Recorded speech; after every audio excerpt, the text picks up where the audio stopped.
이사야서에는 하나님의 종에 관한 말씀이 4군데 나옵니다. 저와 성도님들께서는 지난 3번 정도, 3번의 주일을 통해서 하나님의 종에 대한 말씀을 나누셨습니다.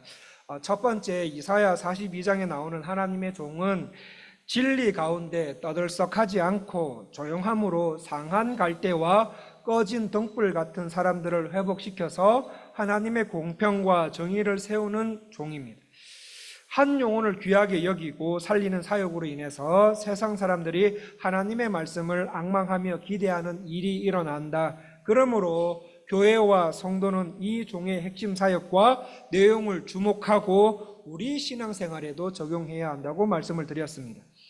두 번째, 이사야 49장에 나오는 하나님의 종은 모태로부터 하나님의 영광을 나타낼 종으로 부름을 받았습니다. 그래서 그 부름을 따라 평생 열심히 하나님과 하나님 나라를 위해서 일하며 신앙생활을 열심히 해왔지만 열매가 없고 헛수고한 것 같은 느낌이 들 수 있습니다. 그때 마음 깊은 곳에서 우리 주님은 아신다고. 내가 사람들 눈에 보기에는 열매는 없지만 열심히 한눈 안 팔고 주의 일 신앙생활 했다는 것, 우리 주님은 다 알고 계시고 다 아시는 주님께서 나를 바로 판단해 주신다는 확신에 오늘도 내일도 꾸준히 하나님으로부터 받은 사명, 소명 감당하는 성도와 교회가 하나님의 종이라는 말씀을 나누셨습니다. 세 번째, 이사야 50장에 나오는 하나님의 종은 학자의 자세로 하나님의 말씀을 듣고 배워서 어떤 상황에도 말씀을 부끄럽게 여기지 않고 배운 말씀을 순종함으로 하루하루를 부싯돌처럼 담대하게 살아가는 사람이 하나님의 종이므로 이런 신앙생활하는 게레타노 은혜장로교회 하나님의 종들 다 되자고 말씀을 드렸습니다. 오늘은 마지막 4번째로 이사야 53장에 등장하는 하나님의 종에 대한 말씀을 나누고자 합니다. 내가 성도라면, 내가 하나님 나라의 백성이라면, 내가 하나님의 자녀라면, 내가 구원받았다면 말씀에 등장하는 하나님의 종을 눈여겨보셔야 됩니다. 하나님의 종이 무슨 일을 했는지, 어떻게 해서 하나님의 마음에 합한 종이 되었는지를 알고 깨닫는 것은 우리 신앙생활에 너무너무 중요하다는 사실을 다시 한번 상기하시면서 본문으로 들어가도록 하겠습니다. 1절 말씀을 보시겠습니다.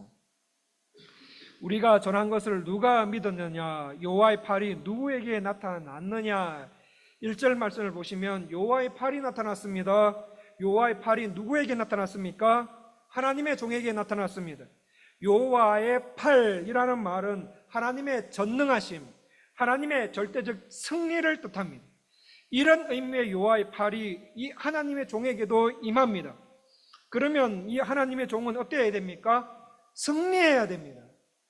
강해져야 됩니다. 그런데 실상은 어떤 모습입니까? 2절 말씀을 보시겠습니다. 그는 주 앞에서 자라나기를 연한 순 같고 마른 땅에서 나온 뿌리 같아서 고운 모양도 없고 풍채도 없은즉 우리가 보기에 흠모할 만한 아름다운 것이 없도다. 하나님의 종은 연한 순 같고 마른 땅에서 나온 뿌리 같은 모습, 잘 자라지 못할 것 같은 땅에서 나온 뿌리의 모습, 하나님의 종은 식물이 잘 자라지 못하는 바짝 마른 땅, 물기 없고 건조한 땅에서 고운 모양도 풍채도 없고 겉으로 보기에 흠모할 만한 아름다운 것이 전혀 없는 모습을 하고 있습니다. 보통 교회 안팎에서 하나님의 사람 하면은 어떤 사람이 떠오릅니까? 기도 열심히 하고 기도 빡세게 하고 말씀 많이 읽어서 많이 읽고 해서 은혜 많이 받은 얼굴 있지 않습니까? 얼굴만 봐도 기쁨과 행복으로 가득 차 있어 보는 사람으로 하여금 편안함을 주는 사람을 말할 경우가 많습니다. 맞습니다. 그런 경우도 있습니다. 그런데 말씀에 나오는 이 종은 하나님의 종이라고 해놓고는 얼굴에 기쁨 하나도 없고 도저히 하나님의 사람이라고는 느낌이 들지 않을 정도로 얼굴에 굶기가 가득히 흐르고 심란한 얼굴입니다. 굶기 가득하고 심란한 얼굴을 가진 하나님의 종, 또 어떤 모습입니까? 3절 말씀입니다.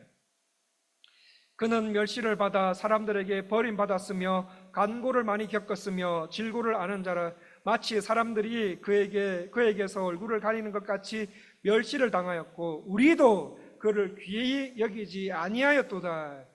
3절 말씀을 보시면은 하나님의 종은 간고를 많이 겪은 사람이고 질고를 아는 사람이라고 합니다. 간고라는 말은 슬픔이라는 뜻입니다. 이 하나님의 종 전체가 고생과 수고로 슬픔이 가득했던 사람입니다. 또 질고를 아는 사람입니다. 질고라는 말은 병 또는 질병을 말합니다.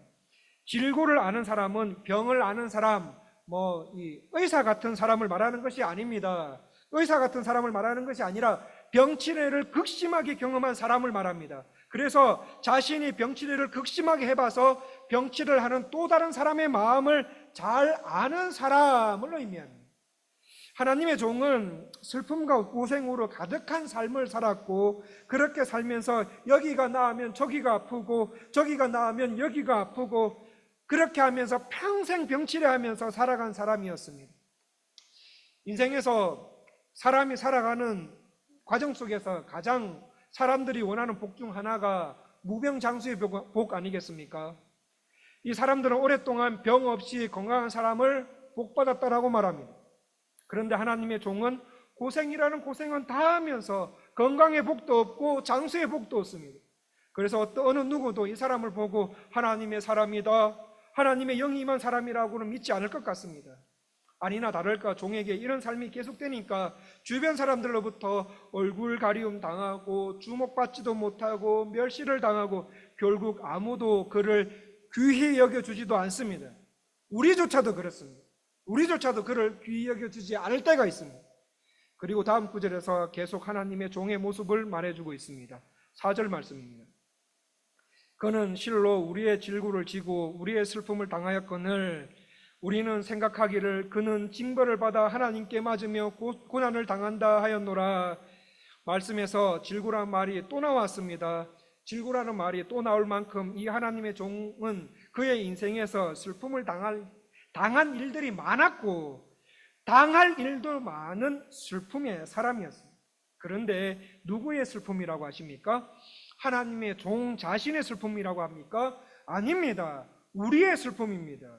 오늘 말씀 한 절 한 절 살펴보다 보니 왜 하나님의 종이 살아온 삶 전체가 슬픔이고 왜 그 얼굴에 굶기가 가득했는지, 왜 하나님의 종의 삶이 병치레의 삶이었는지 서서히 그 이유가 드러나기 시작합니다. 이 종이 이렇게 슬픔의 사람이었고 그렇게 병치레하며 다녔는지 그 행동을 자세히 보니까 하나님의 종 자신의 슬픔과 병치레가 아닌 저와 여러분, 저와 성도님들 한 분 한 분의 슬픔과 병치레를 이 사람이 하고 있었습니다. 저 성도님, 내가 당해야 할 슬픔을 이 사람이 당하고 우리가 짊어져야 할 병을 이 사람이 대신 지고 있습니다. 성도님들, 누가 나 대신에 슬픔과 병을 짊어지는 것을 한 단어로 표현하면 무슨 말로 표현할 수 있습니까? 대속입니다. 구약의 제사 제도에서 대부분 대속물은 동물이었습니다. 동물을 잡아 죽여서 각을 뜨고 이 동물에게서 내 죄를 전가하고 태워서 하나님께 내 죄를 구하고 용서를 구하였습니다. 그런데 오늘 말씀에는 동물이 아니라 사람입니다. 그 사람이 다른 사람을 대속합니다. 내가 짊어지고 가야 할 죄를 이 사람이 대신 지고 가고 내가 짊어져야 할 병을 이 사람이 대신 병치레하고 있습니다. 하지만 우리는 그것도 모르고 저 사람 하나님께 벌 받고 있는 거다, 하나님께 뭔가 잘못한 것이 있으니까 벌을 받고 있는 거다라고 생각했습니다. 이 하나님의 종이 한 일은 여기서 끝나지 않습니다. 또 뭐 했다고 합니까? 우리 5절 말씀을 다 같이 읽어보겠습니다. 5절 말씀 다 같이 읽기를 시작하겠습니다. 그가 찔림은 우리의 허물 때문이요 그가 상함은 우리의 죄악 때문이라. 그가 징계를 받음으로 우리는 평화를 누리고 그가 채찍에 맞음으로 우리는 나음을 입었도다. 이 하나님의 종이 찔리게 되었는데 찔림을 받은 이유도 하나님의 종 자신의 죄 때문이 아니라 저와 성도님들 한 분 한 분의 허물 때문에 대신 찔리는 거였고, 이 종이 상하게 되었는데 나의 죄악 때문에 대신 상하게 되었다라는 말씀입니다. 이 종이 이렇게 당함으로 우리가 평화를 누릴 수 있게 되었고 내가 나음받게 되었습니다. 그뿐 아니라 6절 말씀을 보시면 여기 계시는 성도님들 한 분 한 분의 죄악을 그 사람이 대신 졌고 속건 제사의 제물로 드려졌다고 말씀합니다. 그렇다면 이 하나님의 종이 우리의 죄악을 감당할 때 어떤 모습을 하고 있었습니까? 7절 말씀입니다. 그가 곤욕을 당하여 괴로울 때에도 그의 입을 열지 아니하였으며 마치 도수장으로 끌려가는 어린 양과 털 깎는 자 앞에서 잠잠한 양같이 그의 입을 열지 아니하였도다. 7절 말씀에서 곤욕을 당하여 라는 말은 어떤 거에 억압을 당했다, 마치 못 이길 정도의 압제를 당했다, 프레스를 당했다, 누군가에게 라는 뜻입니다. 누가 이 종에게 극심한 압력을 가하고 이로 인해서 견딜 수 없는 눌림을 당했다는 말씀입니다. 그런데 이 하나님의 종은 이 눌림의 방식을 어떤 방식으로 헤쳐나갑니까? 침묵입니다. 말하지 않는 조용한 침묵으로 헤쳐나갑니다. 한도 끝도 없는 침묵 속에서 체포당하고 환난당하고 압제당하고 재판도 당하고 침뱉음도 당하고 얼굴에 주먹으로 강타도 당하시고 사형 판결까지 받게 되면서 결국 어떻게 됩니까? 8절에 그가 살아있는 자들의 땅에서 끊어짐이요 9절에 그의 무덤이 악인들과 함께 있었으며 이 하나님의 종은 결국 땅에서 죽어 악인들과 함께 무덤에 놓이게 됩니다. 성도 여러분, 하나님의 팔이 나타나면 언제나 승리와 영광이 임하는데 이 종에게 하나님의 팔이 나타나니까 다른 사람을 위해서 대속하는 삶을 살고 아무 죄 없이 잡혀가 매맞고 환난당하고 얼굴에 침뱉음 당하고 얼굴에 주먹으로 강타당하고 채찍질 당하고 인생 역전 한 방으로 뒤집어지는 일들이 생길 줄 아는데 그 일도 생기지 않는 채 그냥 죽는 것으로 끝나더라는 말씀입니다. 그래서 지금까지 이 종이 한 일을 세상 사람들이 보면은 이 사람 어쩌다가 저렇게 불행한 삶을 살게 되었나, 저 사람 참 운 없는 사람이라고 말할 수 있습니다. 그런데 성경은 뭐라고 말합니까? 아니다 라고 말합니다. 이 하나님의 종이 이런 삶을 살게 된 것은 우리 하나님 아버지께서 원하셨기 때문이다, 이렇게 말합니다. 과연 진짜일까요? 이 말이 10절 말씀입니다. 우리 10절 말씀을 다 같이 읽어보겠습니다. 다 같이 읽기를 시작하겠습니다. 여호와께서 그에게 상함을 받게 하시기를 원하사 질고를 당하게 하셨은즉 그의 영혼을 속건 제물로 드리기에 이르면 그가 씨를 보게 되며 그의 날길 것이요 또 그의 손으로 여호와께서 기뻐하시는 뜻을 성취하리로다. 10절 말씀에 여호와께서 그로 상함을 받게 해서, 상함은 산산이 부서지다, 완전히 박살나버리다라는 뜻입니다. 그리고 상함을 받게 하시기를 원하사 할 때 원하다는 말은 하나님께서도 기뻐하셨다라는 뜻입니다.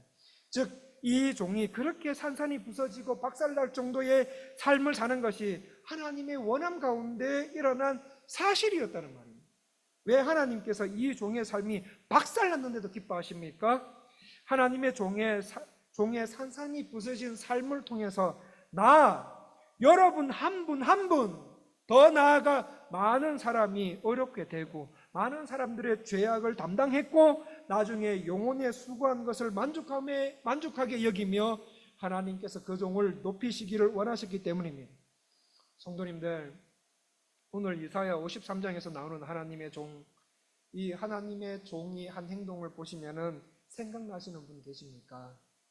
이 하나님의 종이 했던 행동 딱 이분이다. 누구십니까? 모습은 연한 순 같고 마른 땅에서 나온 뿌리같이 연약하고 고운 모양도 풍채도 없고 흠모할 만한 아름다움도 없는 분, 내가 당해야 할 슬픔을 대신 당하셨고 우리가 짊어져야 할 병을 대신 지시고 병 치료해 주신 분, 내가 지은 죄를 자기 몸으로 전가해 주신 분, 내가 당하고 살아야 할 죄의 문제, 슬픔의 문제, 병의 문제를 담당하시면서 멸시와 조롱뿐만 아니라 대속제물까지 바쳐지기까지 하신 분, 우리의 허물 때문에 대신 찔림을 당하셨고 내 죄악 때문에 대신 징계를 당하심으로 우리로 하여금 평화를 입게 해주신 분, 우리 대신에 채찍에 맞으셔서 내가 나음을 잊게 하신 분, 억울하게 고난을 곤욕을 당하는데도 말없이 침묵 속에서 체포당하시고 재판당하시고 매맞음을 당하시고 결국에는 아무 죄 없이 잡혀 범죄자들과 함께 무덤에 장사되신 분, 죽음을 당했으나 하나님께서 살리신 분 누구십니까? 예수 그리스도이십니다. 성도 여러분, 예수님의 별명이 뭔지 아십니까? 바로 슬픔의 사람입니다. 예수님이 바로 이 땅에 살면서 사람들이 겪어야 할 모든 슬픔과 고생들과 수고들을 다 짊어지신 이사야가 말하는 하나님의 종이셨습니다. 그렇다면 우리의 삶과 고생과 수고로운 일이 있다면 누구에게 오셔야 됩니까? 예수님께로 오셔야 합니다. 예수님이 제일 잘하십니다. 왜 예수님께서 제일 잘하십니까? 예수님은 온 우주와 세상 만물을 직접 만드신 분이요, 동시에 우리보다 먼저 그 일을 다 겪으신 분이시기 때문입니다. 일주일의 삶 속에서 나는 누구에게 내 삶의 문제를 내놓고 의논하고 누구와 함께 일하시다가 오늘 예배 드리러 오셨습니까? 우리 가운데 슬픔과 고생의 일이 있으신 분 계시다면 예수님께 다 내어놓으십시오. 다른 사람들은 다 몰라도 예수님은 성도님들의 눈물과 고생, 성도님들께서 지고 계시는 삶의 무게를 다 알고 계십니다. 왜냐하면 예수님은 성도님들께서 지고 계시는 삶의 무게를 먼저 지셨기 때문에. 그러므로 예수님께 솔직하게 내어놓으십시오. 세상에서 나를 괴롭게 만드는 어떤 일로부터 지금 당하고 있는, 그래서 그 고난으로부터 노임 받기를 간절히 원하시는 분이 계시다면 예수님 꽉 붙잡으십시오. 영적인 해결책뿐만 아니라 육적인 해결책까지, 육적인 배고픔뿐만 아니라 영적인 배고픔까지 다 채워주실 분은 예수님밖에 안 계십니다. 그래? 그렇다면 난 오늘부터 다른 거 안 붙잡고 예수님만 붙잡고 살 거야 라고 결단하시고 그 결단에 맞는 신앙생활 하시는 분이 이 세상에서 눌림 당하지 않고 누리실 줄 믿습니다. 왜 우리가 누림 있는 삶을 살 수 있습니까? 예수님이 우리의 슬픔과 병을 대신 지고 가셨기 때문입니다. 예수님이 우리가 눌림 당하실 거 다 가져가셨기 때문입니다.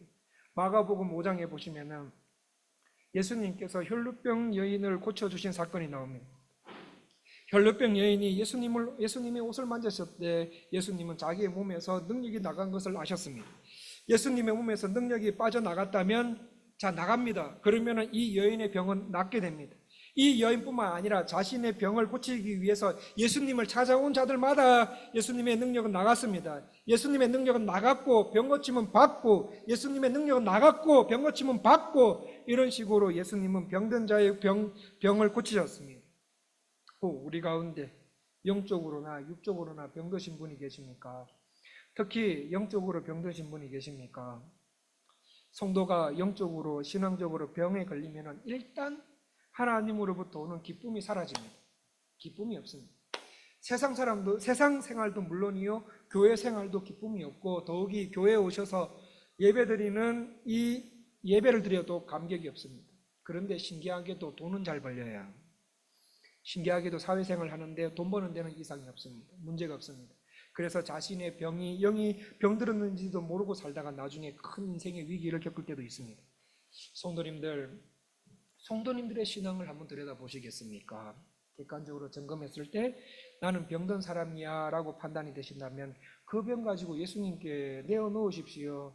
예수님, 제가 낫기 원합니다. 내가 예수님을 만지기 원합니다. 예수님, 절 좀 만져주십시오. 예수님, 내 병을 고쳐주십시오 라고 기도할 때 영적으로 육적으로 살게 해주십니다.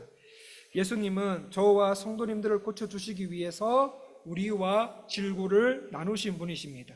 그래서 예수님의 모습은 항상 어떤 모습입니까? 지친 모습이었습니다. 사복음서에 보면은 예수님은 제자들보다 훨씬 더 잘 피곤해 하셨습니다. 어디 가면 예수님은 털썩 주저앉으시고는 제자들이 음식을 구하러 다닙니다. 예수님은 선생님이시고 제자들은 제자니까 어떤 서열에 의해서 음식 구하러 다니는 그런 관계가 아니라 정말 예수님은 지치셨던 것이었습니다. 40일 금식 기도 해보셨습니까? 40일 온전히 금식 기도한 상태에서 계속 고된 일을 한다면은 금식하기 전에 건강한 모습으로 돌아오기는 정말 어렵습니다. 우리 구주께서 이 땅에 사실 때에 40일 금식 기도하시고 광야에 끌려가셔서 시험 받으시고 귀신 쫓으시고 병든 자 고치시고 몰려드는 사람들을 위해서 식사하실 시간도 없을 만큼 일하셨습니다. 이로 인해 예수님은 절대로 건강한 모습으로 돌아오지 않는 육신의 모습을 가지시고 일하시면서 여기 아프면 여기 나으면 저기 아프고 여기 나으면 여기 아프고 온몸이 성한 데가 없이 굉장히 약한 모습으로 고통스러운 삶을 사셨습니다. 또 우리의 죄를 위해서, 우리의 슬픔과 질고를 위해서 십자가에 못을 박히기까지 하십니다. 그리고 죽으셔서 장사 지낸 바 되십니다. 여기서 끝입니까? 아닙니다. 하나님께서 예수님을 다시 살리십니다. 그리고 우리도 예수님과 같은 신앙을 가지기 위해서, 우리도 예수님께서 하셨던 일을 할 수 있도록 성령님을 보내주셨습니다. 이것이 성육신 하신 예수님의 일생이셨습니다. 자, 그렇다면 하나님의 종 예수님의 삶을 보시면서 우리는 어떤 신앙생활을 해야 됩니까? 우리의 신앙의 초점은 어디에 있어야 됩니까? 여기에 대한 이해를 돕기 위해서 마카베오서 7장에 보면은 한 어머니와 7 아들의 이야기가 나옵니다. 주전 167년경에 안티오커스 에피파네스라는 수리아 왕이 예루살렘 성과 성전을 쑥대밭으로 만든 사건이 발생합니다. 이 수리아 왕이 예루살렘 성과 예루살렘 성전을 포위해 놓고는, 예루살렘을 사정없이 짓밟고는 유대 지역과 예루살렘 지역에 있는 사람들, 이 사람들을 가둬놓고는 신앙을 배교할 것을 요구합니다. 그 시대에는 돼지고기 안 먹기, 할례 행하기가 하나님의 신앙을 지키는 아주 중요한 기준이었습니다. 나 믿음 좋다 이러면 돼지고기 안 먹습니다. 할례 행합니다. 이게 신앙 좋다, 하나님을 향한 신앙을 유지하는, 지키는 아주 중요한 기준이었습니다. 그래서 이 수리아 왕이 이 사실을 알고는 예루살렘 성전과 성을 포위해 놓고는 유대인들을 한 명 한 명 나오게 합니다. 그리고 유대인들을 세워놓고는 돼지고기 주면서 먹으라고, 돼지고기 먹으면 살려주고 먹지 않으면 사형에 처하겠다고 위협합니다. 이자 왕 앞에 선 유대인들 가운데 한 어머니와 7명의 아들들도 그 속에 서 있었습니다. 그 7명의 아들 중에 8살 정도 된 아들에게 이 군인이 돼지고기를 내밀면서 먹으라고, 먹으면 살려주겠다고 그랬더니 이 아이가 뒤에 줄 수 있는 엄마한테 다가옵니다. 엄마한테 와서, 엄마 돼지고기 먹어도 돼? 난 너무 겁나, 두려워 라고 물어봅니다. 이때 엄마, 아들아, 저 돼지고기 안 먹으면 너는 죽을 거야. 그러나 하나님이 너를 다시 살리시다. 그러니 먹지 말고 죽어라 라고 말합니다. 이렇게 해서 이 아들은 목베임을 당해 죽게 됩니다. 이 아들뿐만 아니라 나머지 6명의 아들과 엄마도 함께 죽게 됩니다. 그런데 그 시체 더미 속에서 엄마가 기적적으로 죽지 않고 살게 됩니다.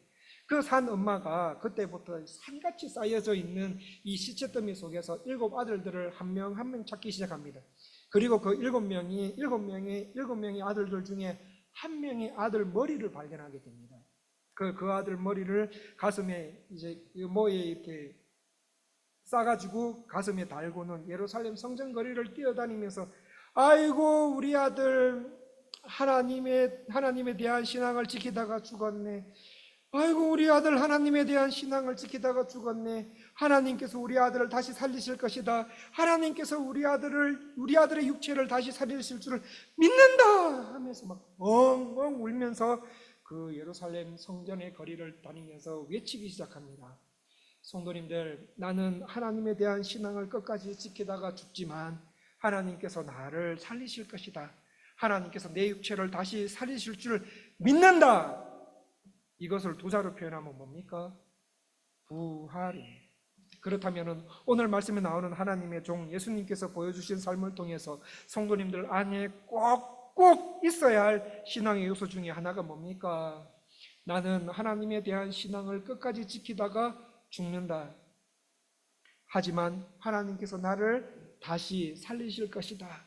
하나님께서 내 죽을 육체를 다시 살리실 것이다 라고 하는 십자가와 부활신앙이 저와 성도님들의 마음 가운데 신앙으로 굳건하게 자리 잡아 있어야 한다는 말입니다.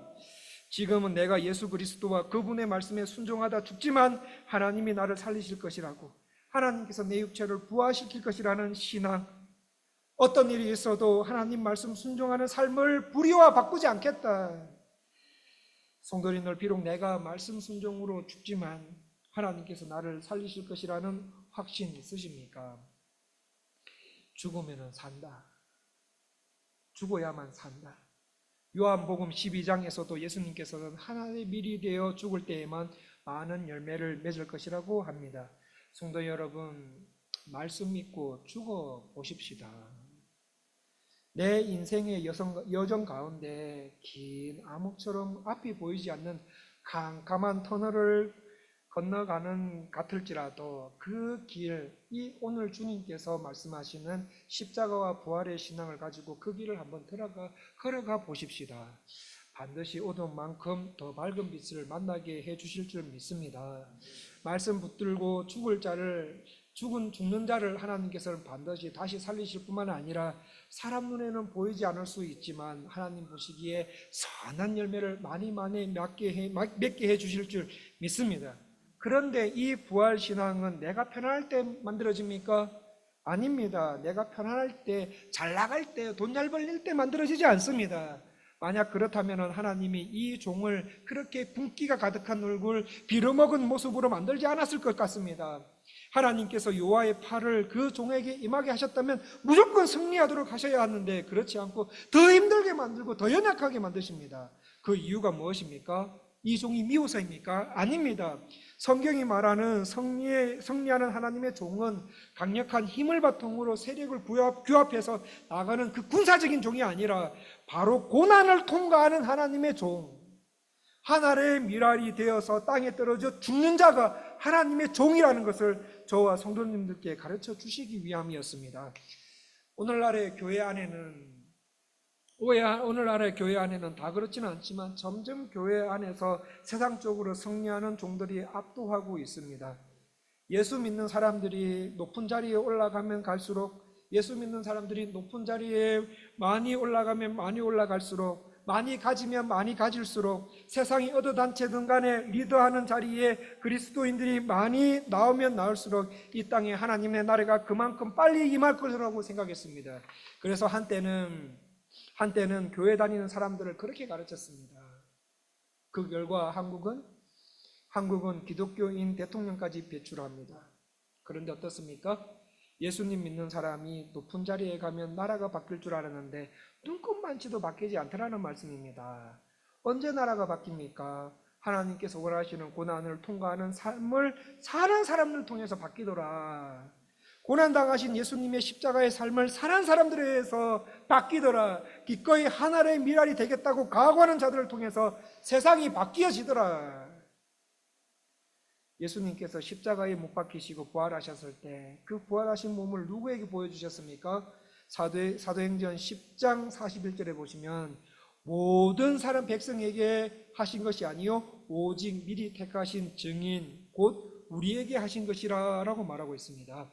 부활하신 예수님의 모습은 모든 백성에게 보이신 것이 아니라 오직 택하신 증인들에게 보여주셨다. 세상 모든 사람들에게 부활하신 예수님, 죽었다가 살아난 예수님을 보여주는 것이야말로 최고의 전도 방법 아니겠습니까? 사람이 죽었다가 살아났다. 만약에 우리 깨레따로 은혜 장로교회에서 어느 한 분이 죽으셨습니다. 그런데 살아났어요. 이런 소문 나면 우리 교회에 수많은 사람이 몰려들 겁니다. 교회에 미어 터질 겁니다. 그런데 이것을 안 믿는 사람들에게 보여주면 온 세상들이 다 하나님을 믿을 것 같습니다. 그런데 예수님께서는 부활하신 모습을 불신자들에게 일체 보이신 것이 아니고 오직 믿는 자들에게만 보이셨습니다. 그러는 바람에 안 믿는 사람들은 예수님의 부활을 못 봤습니다. 그런데 저와 성도님들은 보셨습니다. 맞습니까? 확신하십니까?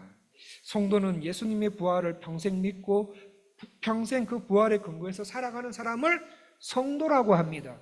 자, 그러면 안 믿는 사람들은 예수님의 어떤 모습을 봤습니까? 세상 사람들은 예수님의 어떤 모습을 봤습니까? 십자가에 달리신 예수 그리스도를 봤습니다. 십자가에 달리신 예수님은 믿는 사람이든 안 믿는 사람이든 다 봤습니다. 그러므로 저와 성도님들께서 세상에 보여줘야 할 것이 뭡니까? 십자가입니다. 고난의 십자가입니다. 그렇다면 십자가에 달리신 예수님을 누가 전하느냐? 부활을 경험한 예수의 증인들이 전하게 되어 있습니다. 그러므로 저와 성도님들이 세상에 보여주어야 하는 것은 예수님께서 십자가 지시고 가시는 그 모습을 보여줘야 되는 거예요. 그래서 바울은 고린도전서 1장 22절 23절에 유대인은 표적을 구하고 헬라인은 지혜를 찾으나 우리는 십자가에 못 박힌 그리스도를 전한다라고 말합니다. 왜 못 박히신 그리스도를 전해야 됩니까?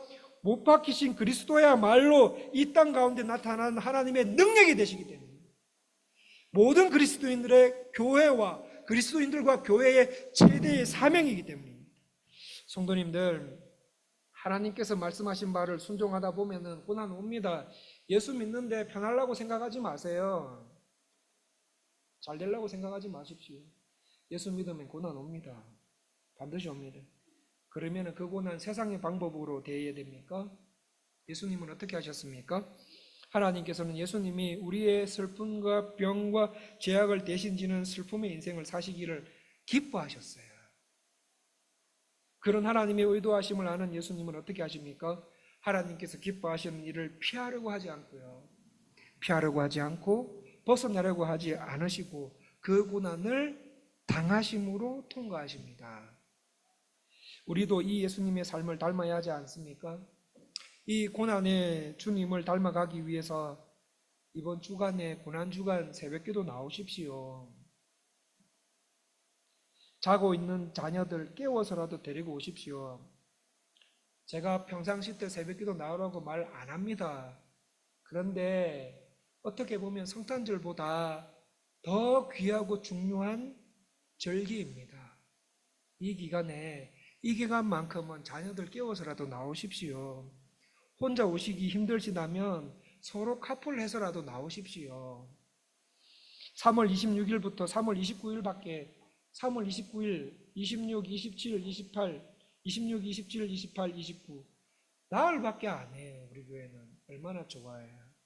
꼭 나오셔서 내가 어디로부터 구원을 받았는지 알고 예수님께서 우리에게 하신 말씀을 듣고 우리도 고난 당하면서 살아야 할 준비를 더 하셔야 되지 않습니까? 예수님도 우리를 위해서 이러한 고난을 대신 지신 것처럼 우리도 고난을 당해야 합니다. 내가 당하는 고난도 있겠지만 다른 사람을 위한 고난도 성도님들 당하실 수가 있습니다.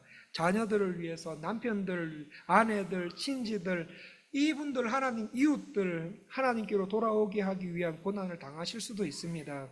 그리고 하나님을 위해서 고난을 당하실 때도 있습니다. 성도님들, 교회 섬기는 일들이 고난처럼 여겨지시는 분들 계십니까? 6일 동안에 열심히 세상에서 살았는데 좀 쉬고 싶다. 내가 왜 교사를 해야 되는가? 내가 왜 주차를 해야 되는가? 내가 왜 교회를 맡아야 되는가?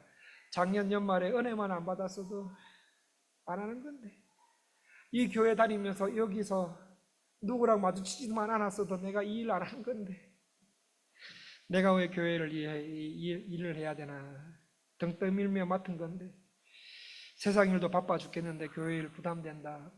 교회 일이 세상에 내 생활에 눌려서 성가시게 느껴질 때도 있고 영적 침체기에 빠져서 내일 또 주일이네. 일주일 왜 이렇게 빨리 오나? 한 달에 한 번밖에 안 하는 집에서 하는 구역 예배 왜 이렇게 빨리 돌아와? 대충 하자. 구역의 양떼들을 푸른 초장으로 인도해서 양을 배불리 먹이려고 하는 것이 아니라 푸른 초장에 좋은 말씀의 꼴이 아니라 인조 잔디를 먹여서 성도를 병들게 하는 교회 일과 신앙생활 하는 것이 마치 고난받는 것처럼 느낌으로 다가올 때 오늘 말씀 속에 하나님의 종 예수 그리스도를 생각하시면서 예수 그리스도의 피값으로 받은 내 구원이 얼마나 값진 것인가, 십자가에서 흘린 그리스도의 피가 세상의 그 어떤 것보다 비교할 수 없을 정도로 탁월하다는 것, 오늘 예수 그리스도가 저와 성도님들을 위해서 행하신 그 큰 일들을 묵상하면서 내 삶을 들여다볼 때 이렇게 살면 안 되지, 이렇게 살면 안 되지 라고 생각하시는 분들이 계시다면 성령께서 예수 그리스도의 십자가와 구속의 은혜를 회복시켜 주시기를 간절히 기도합니다.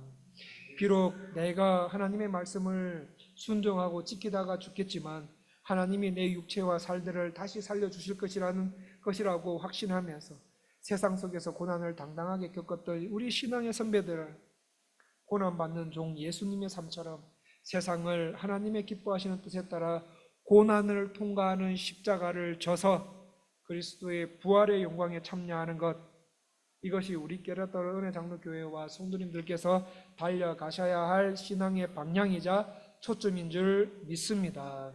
이 방향대로 꾸준히 신앙생활 해 나가셔서 때가 참에 하나님께서 예수님을 살리셨듯이 하나님께서 친히 성도님들을 살리시는 일들을 하늘에서와 같이 이 땅에서도 맛보고 경험하시는 성도님들 한 분 한 분 다 되시기를 간절히 원합니다. 기도하겠습니다. 하나님의 종이 되기를 원합니다. 내가 하나님의 종이라면 명목상 하나님의 종이 아니라 하나님의 말씀이 말하는 종들의 삶의 모습으로 닮아갈 수 있도록 우리의 삶을 주장하여 주시옵소서. 그렇게 하실 주님을 찬양하며 존귀하신 예수님 이름으로 기도합니다. 아멘. 우리 주의 손에 나의 손을 포개고 하나님께 찬송하시겠습니다.